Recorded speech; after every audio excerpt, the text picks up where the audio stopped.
ঢাকা দক্ষিণ সিটি কর্পোরেশনের মেয়র হিসেবে বিএনপির নেতা ইশরাক হোসেনের শপথ আয়োজনের প্রস্তুতি নিচ্ছে অন্তর্বর্তী সরকার। ইতোমধ্যে এ বিষয়ে প্রধান উপদেষ্টার দপ্তরে চিঠি পাঠানো হয়েছে। আজ সোমবার ২৬ মে স্থানীয় সরকার বিভাগের এক যুগ্ম সচিব দ্য ডেইলি ক্যাম্পাসকে বলেন, ইশরাক হোসেনের শপথ পড়াতে প্রধান উপদেষ্টার সময় চেয়ে চিঠি পাঠানো হয়েছে। তার সম্মতি পাওয়ার পরপরই ইশরাককে শপথ পড়ানো হবে। এটি যেকোনো মুহূর্তে করা হতে পারে। জানা গেছে, প্রধান উপদেষ্টা অধ্যাপক ইউনূসের ইশরাক হোসেনকে শপথ পড়ানোর সম্ভাবনা কম। এক্ষেত্রে তিনি স্থানীয় সরকার বিভাগের যে কাউকে দায়িত্ব দিতে পারেন। স্থানীয় সরকার বিভাগে প্রধান উপদেষ্টার দপ্তরের অনুমতির অপেক্ষায় রয়েছে।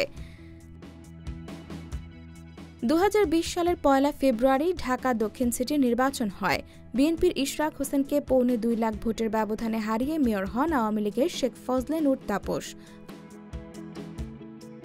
ক্ষমতার পট পরিবর্তনের পর গেল ২৭ মার্চ ঢাকার প্রথম যুগ্ম জেলা জজ ও নির্বাচনী ট্রাইব্যুনালের বিচারক মোহাম্মদ নুরুল ইসলাম মেয়র পদে তাপসকে বিজয়ী ঘোষণার সেই ফল বাতিল করে ইশরাককে মেয়র ঘোষণা করেন।